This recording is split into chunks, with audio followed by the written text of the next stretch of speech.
नमस्कार, वंदे मातरम। मैं हूं श्यामगिरी। आप देख रहे हैं हमारा चैनल मुद्दा भारत का यानी मुद्दा आपका। मुद्दा इस समय है लोकसभा चुनाव का। जी हाँ, लोकसभा चुनाव से जुड़ी ही खबरों का हम इस समय लगातार जो है चर्चा कर रहे हैं। आज का हमारा विषय है, आज का हमारा चर्चा है कि दो चरण के चुनाव हो चुके हैं पूरे देश में। महाराष्ट्र में भी चुनाव हुए हैं, तो अब तीसरी चरण के चुनाव की बारी है। लेकिन अभी तक मुंबई जैसे शहर में जो है कई सीटों पर कैंडिडेट्स नहीं हो पाए हैं। यानी कि बीजेपी शिवसेना युति के जो कैंडिडेट्स हैं अभी तक फाइनल नहीं हो पाए। जैसे थाना, Palghar, north west Mumbai, Nashik, south Mumbai और कल्याण। जैसे कल्याण में हालांकि श्रीकांत शिंदे जो मुख्यमंत्री बेटे हैं उनके नाम से जो है प्रचार शुरू हो गई है, लेकिन अभी तक ऑफिशियली जो है उनको घोषित नहीं किया गया। तो ऐसे पीछे कारण क्या है? लोग कंफ्यूज है। लोग जानना चाहते हैं कि इतना मतलब कि फॉर्म भरने का जो लास्ट डेट है वो भी नज़दीक एकदम आ गया है, करीब आ गया है, लेकिन अभी तक जो है कैंडिडेट्स क्यों नहीं हुए? अभी तक कैंडिडेट्स क्यों फाइनल नहीं हुए? थाना में तो स्थिति ऐसी है कि भाजपा को सीट जा रही है कि शिवसेना जा रही है, इसको लेकर लोग दुविधा में हैं। तो इन्हीं सब विषयों पर हम चर्चा करेंगे। हमारे साथ में है राजनीतिक विश्लेषक दयानंद नेने जी। सर, स्वागत है आपका हमारे चैनल में फिर से एक बार।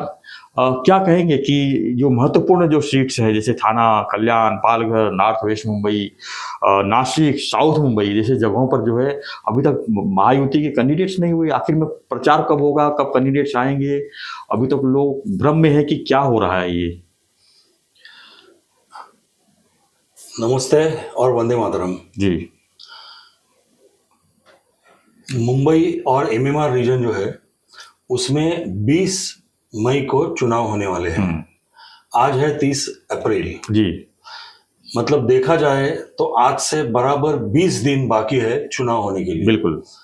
और जैसे आपने कहा, महायुति के 5-6 जगह के कैंडिडेट्स अभी भी घोषित होना बाकी है।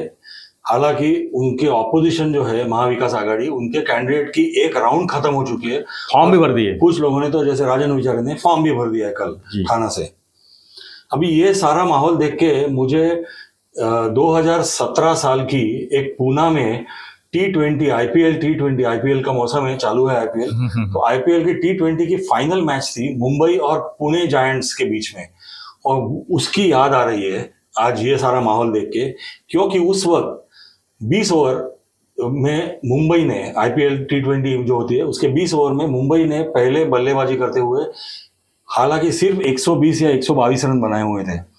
और पुणे के लिए वो टारगेट बहुत ही आसान है ऐसे लग रहा था, क्योंकि उस वक्त पुणे के जो कप्तान थे स्टीव स्मिथ फॉर्म में थे, एमएस धोनी पुणे में थे, अजिंक्य रहाणे बहुत अच्छे फॉर्म में थे।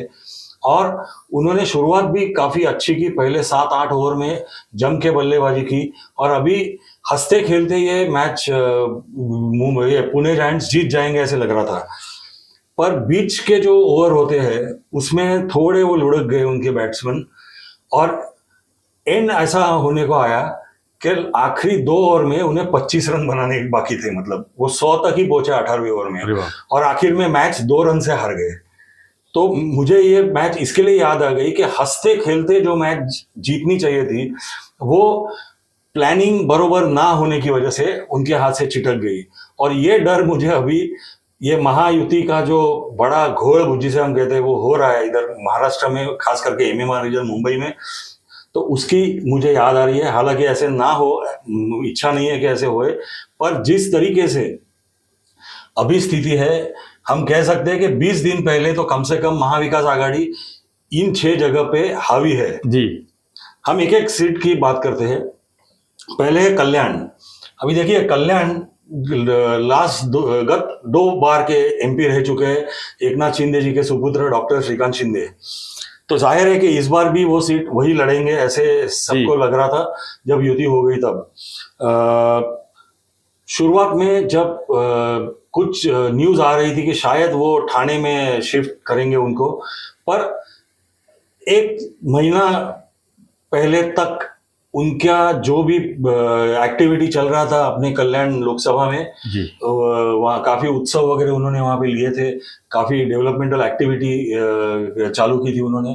तो श्रीकांत शिंदे ही लड़ेंगे ऐसे लग रहा था। अभी तो उन्होंने नहीं, जब अवाल भी पेश किया उन्होंने। नहीं, जब घोषणा हो गई इलेक्शन की, उसके बाद में देवेंद्र फडणवीस जी ने कल्याण से श्रीकांत शिंदे लड़ेंगे, श्रीकांत शिंदे उम्मीदवार होंगे करके घोषणा कर दी। अभी स्थिति ऐसे बनी हुई है क्योंकि ये सारी 5-6 सीटें जो अटकी पड़ी है, जी तो श्रीकांत शिंदे और शिवसेना का लोकल यूनिट जो है कल्याण का कॉन्स्टिट्यूंसी का, वो मानने को ही तैयार नहीं है कि श्रीकांत शिंदे की घोषणा हुई है और वही अपने कैंडिडेट रहेंगे, क्योंकि उनके हिसाब से वो घोषणा मुख्यमंत्री एकनाथ शिंदे जो उनके पक्ष के सर्वोच्च नेता भी है, जी उन्होंने नहीं की है। तो इसलिए वो कह रहे थे कि अभी तक ऑफिशियल घोषणा हमारे नाम की नहीं हुई है। तो इनडायरेक्टली कहे तो sort of they are challenging Devendra Fadnavis ने जो कहा है उसको। और बीजेपी के कार्यकर्ता श्रीकांत शिंदे कैंडिडेट रहेंगे करके काम पे तो लग गए हैं, पर वहां की लोकल शिवसेना यूनिट और खुद श्रीकांत शिंदे हमें लड़ना है ये लोकसभा, इस हिसाब से कोई हालचाल करती हुई दिखती नहीं है।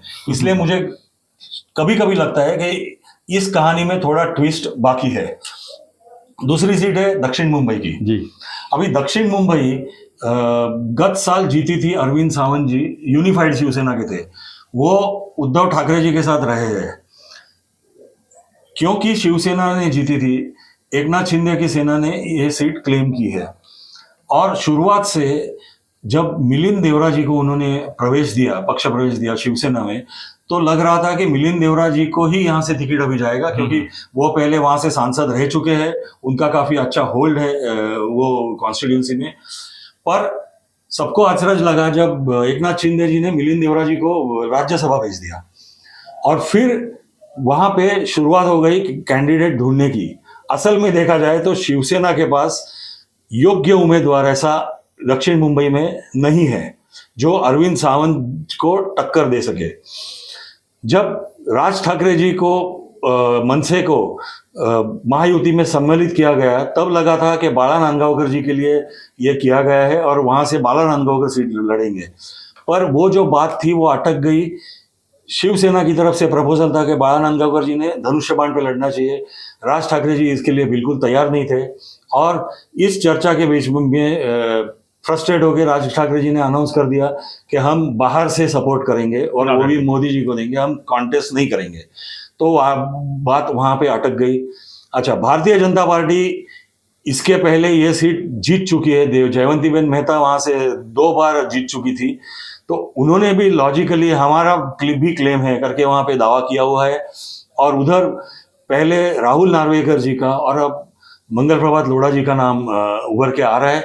जैसे हमने 2 दिन पहले तक जो हमको न्यूज मिली थी कि शिवसेना ने अभी अपना क्लेम लगभग छोड़ दिया है, उनकी मानसिकता हो गई है कि वहां से वो नहीं लड़ेंगे, और मंगल प्रभात लोढ़ा जी वहां से लड़ेंगे ऐसे फिलहाल लग रहा है। हालांकि शिवसेना ने काफी नाम ढूंढे, यशवंत जाधव है, यामिनी जाधव है, नाना पाटेकर है, फिर एक बार राज्यसभा का इस्तीफा देके मिलिंद देवरा लड़ेंगे ऐसी भी संभावना जताई गई थी, पर ऐसे कुछ होते हुए दिखता नहीं है। और दक्षिण मुंबई से मंगल प्रभात लोढ़ा जी कैंडिडेट, उनका नाम उभर के आ रहा है फिलहाल। देखते हैं आजकल में हमें मालूम पड़ना चाहिए क्या हो रहा है। पर जो टाइम वेस्ट हुआ है वो बहुत ज्यादा वेस्ट हुआ है। अरविंद सावंत गोल्डन पीरियड जा रहा है। अरविंद सावंत जी एक अतिशय क्लीन इमेज वाले आदमी है। वो एमटीएनएल के यूनियन के अध्यक्ष रह चुके हैं, उनकी इमेज वहां पे बहुत अच्छी है। और जो मराठी मानुस जो है, हम कहते हैं लालबाग परल और वो सब एरिया का, उधर उनको काफी सपोर्ट है। तो जितना टाइम ये ज्यादा लेट करेंगे तो उतना आस्किंग रेट जो क्रिकेट में कहते हैं T20 में, वो बढ़ते जाएगा, और फिर असल में उनको बड़ी दिक्कत होने वाली है जो भी कैंडिडेट वहां से डिक्लेयर हुए। अब आते हैं उत्तर पश्चिम मुंबई पे। उत्तर पश्चिम मुंबई की सीट भी गत वर्ष गजानंद कीर्तिकर जी ने जीती थी यूनिफाइड शिवसेना से। वो चले गए एकनाथ शिंदे जी के साथ में। तो टेक्निकली ये सीट जो 13 खासदार एकनाथ शिंदे जी के साथ में रहे शिवसेना में स्प्लिट होने के बाद में, तो उसमें गजानंद कीर्तिकर साहब की सीट है। और इसके लिए शिवसेना कह रही है कि यह हमारा नेचुरल क्लेम है ये सीट के ऊपर। उनके सामने उद्धव ठाकरे जी ने जो खेली है वो कमाल की है। उन्होंने गजानंद कीर्तिकर के पुत्र जो है अमोल कीर्तिकर, उन्हें ही टिकट दे दिया है। तो उस वजह से गजानंद कीर्तिकर ऑटोमेटिकली रेस में से आउट हो गए हैं। अभी वो सीट पे भी देखा जाए और ऑनेस्टली बात करें तो एकनाथ शिंदे की शिवसेना के पास कैंडिडेट नहीं है। उन्होंने भी वहां से गोविंदा का नाम फ्लोट किया, फिर मराठी स्टेज के काफी बड़े एक्टर है शरद पोंक्षे जी, उनसे भी पूछताछ की वो लड़ेंगे क्या। आखिर में कुछ नहीं हो रहा है। भारतीय जनता पार्टी की तरफ से अमित साटम जी जो आमदार है, उनका नाम वहां से चर्चे में है, वो लड़ने के लिए तैयार भी है, ऐसे भी संजय निरुपम का भी नाम बोला जा रहा था। फिर संजय निरुपम जी जब कांग्रेस से बाहर निकले और वो एकनाथ शिंदे की सेना में जाएंगे ऐसे लगा, तो उनका नाम मीडिया में काफी चला रहा था, पर राज ठाकरे जी ने उसके ऊपर चर्चा बंद कर दी, कह के हम उनको सपोर्ट नहीं करने वाले। तो अभी रविंद्र वायकर का भी नाम आया अभी। हाँ, अभी उत्तर मुंबई से, पश्चिम मुंबई से शिवसेना के जो आमदार थे, जो उद्धव ठाकरे जी के राइट हैंड मैन एक जमाने से माने जाते हैं, पर ईडी और सीबीआई की जो इंक्वायरी उनके पीछे पड़ी हुई है, उस वजह से वो एकनाथ शिंदे की शिवसेना में अभी आ गए हैं। तो उनका नाम चल रहा है कि उन्हें शायद टिकट देंगे, पर अभी भी फाइनल कुछ नहीं हुआ है। जैसे मैं बता रहा हूँ, 3 April is the last day nomination भरने के लिए। आज हम 30 तारीख तक है, कल 1 मई की छुट्टी है और अभी तक इनको कैंडिडेट भी फाइनल नहीं हो रहा है। तो यहाँ पे भी काफी गड़बड़ लग रही है। अभी हम देखते हैं नासिक के ऊपर जी। अभी महाविकास आघाड़ी का नासिक का जो उम्मीदवार है वाजे, तो वो उनका कैंडिडेचर अनाउंस होके लगभग 1.5 महीना हो चुका है और 1.5 महीने से वो तैयारी में लग गए हैं। उन्होंने कल जाके अपना नॉमिनेशन फॉर्म भी भरा हुआ है। ये सीट शिवसेना, यूनिफाइड शिवसेना के हेमंत गोडसे साहब की थी। वो 2014 और 2019 में चुन के आए थे, पर इस बार उनके नाम को काफी विरोध लोकली वहां से हो रहा है, ऐसी चर्चाएं फ्लोट हुई। और उसके बाद में भारतीय जनता पार्टी ने भी हेमंत गोडसे के नाम के ऊपर आक्षेप लिया और गाड़ी उधर रुक गई। हेमंत गोडसे जी 1 महीने में 10 बार कम से कम मुंबई आके एकनाथ शिंदे जी को मिल चुके हैं, पर उनका नाम अभी तक फाइनल नहीं हो रहा है, घोषित नहीं हो रहा है। दूसरी तरफ से बीच में छगन भुजबल साहब जो है, वो राष्ट्रवादी कांग्रेस के नेता और मंत्री जो है, उन्होंने इच्छा जताई कि मैं यहाँ से चुनाव अगर पार्टी ने टिकट दिया या तो महायुति ने टिकट दिया तो लड़ने को मैं तैयार हूँ। तो उन्होंने काफी अपना नाम चलाया था। आखिर में उन्होंने भी कोई निर्णय नहीं हो रहा है और या तो निर्णय लेने के लिए काफी लेट हो रहा है करके अपना नाम वापस ले लिया। पर अभी राष्ट्रवादी पार्टी ने आमदार माणिकराव कोकाटे, उनका नाम चलाया है। आमदार माणिकराव कोकाटे वाजे जहां से आते हैं वही कॉन्स्टिट्यूएंसी से आमदार है और उनका कहना ऐसा है कि वाजे का जो इन्फ्लुएंस वो एरिया में है उसको कोकाटे साहब काटेंगे। अभी नासिक देखा जाए तो ऐसा है, उधर 2 आमदार भारतीय जनता पार्टी के हैं, 2 आमदार राष्ट्रवादी कांग्रेस के हैं। शिवसेना का कुछ भी ताकत उधर नहीं है। जो महापालिका थी इसके पहले, अभी जब तक वो भारतीय जनता पार्टी के हाथ में थी, उसके पहले मनसे के हाथ में थी। तो हालांकि शिवसेना का क्लेम वहां पे बनता नहीं है, पर अभी आखिर में निर्णय क्या होगा। उस बीच में वहां पे शांतिगिरी महाराज करके है, जिन्होंने इच्छा जताई है लड़ने की। उन्होंने एकनाथ शिंदे जी से मुलाकात भी की थी और कल जब उन्होंने आवेदन पत्र भरा तो उन्होंने अपना आवेदन पत्र मैं शिवसेना की तरफ से भर रहा हूं ऐसी घोषणा कर दी।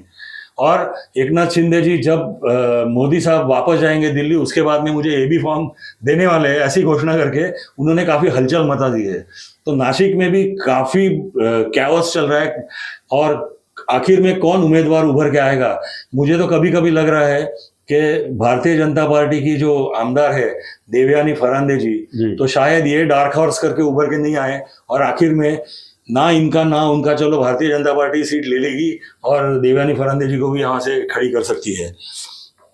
अब आएंगे पालघर की जगह पे। अभी पालघर एक ऐसी इंटरेस्टिंग स्टोरी है कि पालघर के जो से टिकट कौन लड़ेंगे उसके नाम के ऊपर भारतीय जनता पार्टी भी हाँ भर रही है और एकनाथ शिंदे की सेना भी हाँ भर रही है।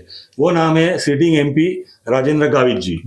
अभी राजेंद्र गावित जी ने 2014 में ये जगह जीती थी भारतीय जनता पार्टी का खासदार होके। 2019 में शिवसेना को ये सीट गई कोटा में से और उनके पास कोई कैंडिडेट नहीं था, तो राजेंद्र गावित शिफ्ट हुए शिवसेना में और वहां से जीती। अभी भारतीय जनता पार्टी ये सीट वापस क्लेम कर रही है और ये जगह जो है वो सिर्फ एक बार्गेनिंग चिप जिसे बोलते हैं, तो एक बार्गेनिंग चिप जैसे पालघर की सीट दोनों नेताओं ने हाथ में रखी है। और जब थाना का निर्णय होगा तब पता चलेगा कि पालघर राजेंद्र गावित बीजेपी की तरफ से लड़ेंगे या लड़ेंगे शिवसेना की तरफ से। बीच में किसी ने लड़ेंगे वही, ऐसे लग रहा है, पर बीच में किसी ने हवा फैलाई थी कि शायद महायुति के नेतागण बहुजन विकास आघाड़ी जो है ठाकुर साहब की, हितेंद्र ठाकुर साहब की पार्टी, उन्होंने अपना एक कैंडिडेट वहां से खड़ा किया है, तो उनको सपोर्ट देगी और उन्हें महायुति में ले सकती है। पर ये सब अगर 10 दिन पहले बात होती तो हो सकता था, अभी बहुत लेट हो चुका है। मैं कह रहा हूं कि 3 तारीख, मतलब अभी सिर्फ 2 दिन बाकी है फॉर्म भरने के लिए, तो उस वक्त ये होगा ऐसे मुझे लग नहीं रहा है। तो थाना का जो निर्णय होगा उसके बाद में पालघर का निर्णय होगा। अभी आखिर में हम आते हैं थाना का। पूरे ये सीटों का जो खेल घोल या खेल जो चल रहा है उसकी जड़ है थाना। थाना एकनाथ शिंदे जी का होम पिच है। वो एकनाथ शिंदे जी मुख्यमंत्री है, वो थाना से आते हैं। शिवसेना लगभग 1996 से यहां से खासदार शिवसेना का चुन के आ रहा है। उसके पहले बीजेपी लड़ती थी ये सीट। अभी क्या हुआ है, थाना में बीजेपी का बल भी बढ़ गया है। थाना लोकसभा जो है उसमें 3 कॉरपोरेशन आती है, तो उसमें से 2 कॉरपोरेशन नवी मुंबई और मीरा भाईंदर ये बीजेपी के हाथ में है। एक कॉरपोरेशन जो है ठाणे म्यूनिसिपल कॉरपोरेशन वो शिंदे साहब के हाथ में है। और 4 विधायक बीजेपी के, 4 विधायक बीजेपी के हैं। 2 नवी मुंबई से, एक यहाँ से ठाणे से संजय केलकर जी, और मीरा भाईंदर की जो अपक्ष चुन के आई थी गीता जैन, वो पहले शिवसेना में गई पर अभी वो बीजेपी ज्वाइन किए हुए। तो ये 4 विधायक उनके हैं। तो ज्यादा विधायक और ज्यादा महापालिका अपने हाथ में है ये बता के भारतीय जनता पार्टी ने दावा किया है ठाणे के ऊपर। पर दावा सही है ऐसे मैं बोल रहा हूं, पर वो गलत वक्त में किया गया है, क्योंकि ठाणे छोड़ना मतलब एकनाथ शिंदे जी को अपने पॉलिटिकल करियर में सबसे बड़ा सेटबैक हो सकता है। और उसका फायदा शिवसेना उद्धव बाला साहेब ठाकरे ये बहुत बड़े पैमाने में उठा सकती है। अगर शिवसेना देखो, शिवसेना का नाम एकनाथ शिंदे जी को मिला है, शिवसेना का चिन्ह एकनाथ शिंदे जी को मिला है। शिवसेना का जन्म मुंबई में हुआ। मुंबई करों के लिए शिवसेना का जन्म बाला साहेब ठाकरे ने ये स्थापित की थी शिवसेना। वही मुंबई में अभी शिवसेना 2 सीट लड़ेगी या 1 सीट पे सीमित हो जाएगी, ये पता नहीं चल रहा है अभी तक। और उसके बाद में थाना की सीट भी अगर उन्होंने दे दी तो पॉलिटिकली ये बहुत बड़ा सेटबैक होगा एकनाथ शिंदे के लिए, एकनाथ शिंदे जी के लिए। और वो ऐसे कुछ करेंगे ऐसे मुझे लगता नहीं है। वो सीट आखिर तक वो लड़ेंगे और वो उन्हें ही वो सीट मिले, इसके लिए वो एंड तक फाइट करते रहेंगे। पर जैसे मैंने कहा, एंड अभी आ चुका है, अभी कुछ बचा ही नहीं है। आज का दिन अगर एकनाथ शिंदे जी लातूर और सातारा में मोदी साहब के साथ में है, कल 1 मई की छुट्टी है, तो 2 और 3 में 2 तारीख ही बचा है, 2 तारीख ही बचा है, तो भरना ही है ना। हाँ, 3 को तो आखिरी दिन है, फॉर्म भरना है। और दूसरी बात, और लेट क्यों होना संभव नहीं है, क्योंकि 1 में पब्लिक हॉलीडे है और उसके बाद में ये 15 दिन में सिर्फ 2 रविवार बचते हैं। तो कैंपेन के लिए ये 3 सिर्फ छुट्टी के ये 3 दिन मिलने वाले हैं कैंपेन को। और जैसे मैंने बताया कि T20 की क्रिकेट मैच में अगर कुछ ओवरों में आपकी गड़बड़ हो गई प्लानिंग में, तो रिजल्ट में काफी तब्दीली आ सकती है। तो वैसे ये जो पूरा मामला जो चल रहा है सीट डिस्ट्रीब्यूशन का, उसकी वजह से ये जो सारी जगह पे एक आसान सी जीत शुरुआत में दिख रही थी महायुति को, तो ये आसान की सी जीत युति के नेताओं ने ये पूरा कैओस करके, मेस करके ये जीत को कठिन बना दिया गया है। तो कठिन बना दिया, नहीं आजकल तो लास्ट बॉल तक जो है लोग उम्मीद रखते हैं कि अब 6 लगेगा और मैच जीत जाएगी। तो क्या अभी लास्ट बॉल खेलेंगे ये सब? नहीं, खेलना ही पड़ेगा उनको, लास्ट तक कोशिश तो करनी पड़ेगी। देखिए, जैसे मैंने कहा, ये पूरा बेल्ट जो है, ये बेल्ट महायुति के लिए टोटल फेवरेबल है। हम इसको भगवा बेल्ट बोलते हैं। तो ये भगवा बेल्ट है। उम्मीदवार जो है वो भगवे कलर को चूज करते हैं। तो ये भगवे बेल्ट में आसानी से ये सारी सीटें उनको जीत जानी चाहिए थे। पर अभी देखिए, जो कैंडिडेट कौन आएगा पता नहीं मुंबई नॉर्थ वेस्ट में। पर जो एडवांटेज मिला है सेना को 1.5 महीने का, उनका प्रचार की पहली राउंड हो चुकी है। जो एडवांटेज मिला है राजन विचारे जी को ठाणा में, उनकी एक राउंड हो चुकी है। जो एडवांटेज मिला है अरविंद सावंत जी को, और ये तीनों सीटों पे शिवसेना उद्धव बाळासाहेब ठाकरे गुट का काफी प्रभाव है। तो क्योंकि इनको टाइम कम मिलेगा करके ये सीट जानी नहीं चाहिए, जाएगी नहीं ऐसे लग रहा है। पर फिर भी जैसे मैंने बोला, ये आसान सी जीत, आसान सा जो लक्ष्य विजय का जो था वो काफी कठिन बना चुके हैं अपना रास्ता महायुति के लोग। इसके पीछे कारण क्या मानते हैं आप? क्या मतभेद है बीजेपी और शिवसेना आपस में टिकट को लेके? बिल्कुल, मैं मानता हूं कि देखो 3 अलग अलग पार्टियां एक साथ में आ गई है, जगह कम है और लोग जो लड़ना चाहते हैं वो ज़्यादा है। शिंदे जी 13 खासदार लेके आए थे, तो और वो मुख्यमंत्री है। उनकी शिवसेना अगर सच्ची शिवसेना ऐसे कहा जाए तो सामने उनके उद्धव ठाकरे जी जो है उनकी शिवसेना है, वो 21 जगह लड़ रही है जी। तो शिंदे जी के ऊपर ये प्रेशर बिल्कुल बरकरार है कि कम से कम जो 13 सीट वो लेके आए थे साथ में, वो 13 तो सीट मिले उनको लड़ने के लिए जी, ज्यादा नहीं दी समझो, तो वो 13 तो कम से कम मिलनी चाहिए और वो 13 उनको जीतनी चाहिए। क्योंकि अगर शिंदे जी को उद्धव ठाकरे की शिवसेना से कम सीटें मिली तो महाराष्ट्र में शिंदे जी को आगे बहुत बहुत बड़ा नुकसान होने वाला है। तो आप क्या क्या मानते हैं कि भाजपा देख रही है कि शिंदे का जो प्रभाव है ऐसी सीटों पर नहीं हो पाया है, इसके लिए सब कंफ्यूजन बढ़ा है कि जो है अगर सर्वे में कुछ जगह पर बीजेपी अपनी भी सर्वे निकाली है, तो क्या लगता है कि ये भरोसा नहीं है शिंदे साहब के ऊपर कि ये किसी को कैंडिडेट देंगे और वो हार न जाए? क्योंकि जो भी नुकसान होगा शिंदे साहब का तो होगा ही, बीजेपी का भी नुकसान होगा, और जैसा कि नारा है इनका कि आपकी बार 400 पार, उसमें भी नुकसान हो सकता है। ये देखिए, मैं ये अलग ढंग से देखता हूँ। 400 पार एक नारा है जो मोदी जी ने दिया हुआ है अपने कार्यकर्ताओं को उत्साहित करने के लिए, और जब वो पूरे जी जान से कोशिश करेंगे 400 पार जाने की, तब 350 पार कर देंगे। देखो, मोदी जी और अमित शाह जी एकदम कैलकुलेटिव लोग हैं, और एज ए सेफोलॉजिस्ट मैं जब देखता हूं इसकी तरफ, तो मैं यही बात देखता हूं कि 272 का आंकड़ा एक बार बीजेपी पार कर गई तो 272 रहे, 350 रहे या 400 रहे, कुछ फर्क पड़ने वाला नहीं है। सरकार तो उनकी बनने वाली है। पर जैसे मैं कह रहा हूं, अभी हम ऐसे एक चौराहे पे खड़े हैं कि हम इसके ऊपर टिप्पणी करना अच्छा नहीं रहेगा कि बीजेपी और शिवसेना में मतभेद है या क्या है। फिलहाल हमें यह देखना चाहिए कि इनके मतभेद जल्द से जल्द, मैं तो बोलता हूं आज के दिन में ही हल हुए और कैंडिडेट सामने आए। क्योंकि हालांकि बीजेपी और शिवसेना वाले अपने कार्यकर्ता सम्मेलन वगैरह उनके बरकरार रखे, वो जारी रखे, पर वो हो रहे उनके पार्टी के कार्यकर्ताओं के बीच, लोगों के पास वो जा ही नहीं सकते क्योंकि उम्मीदवार का नाम क्या बताए। हाँ, तो इसके लिए वो आज ही उनको निर्णय लेना होगा, और जल्दी जितना वो निर्णय ले लेंगे उनके कैंडिडेट के लिए और आखिरी वो जीत पाने के लिए अच्छा रहेगा। धन्यवाद नैने जी। तो हम चर्चा कर रहे थे कि आखिर में जो 2 चरण के चुनाव होने के बाद भी जो है कई जगह मुंबई जैसी जगहों पर, जो थाना जैसी जगहों पर अभी तक महायुति कैंडिडेट्स क्यों नहीं है, इसके पीछे कारण क्या है, इसी पर हम चर्चा कर रहे थे। आपको चर्चा कैसे लगी हमें कमेंट बॉक्स लिखिए। आप क्या मानते हैं इस वजह को, इसी भी लिखिए, और बने रहिए हमारे साथ। ऐसी खबरों के लिए देखते रहिए हमारा चैनल मुद्दा भारत का। चैनल को लाइक, शेयर और सब्सक्राइब जरूर करें। नैने जी, बहुत बहुत धन्यवाद आपका। धन्यवाद। जय हिंद।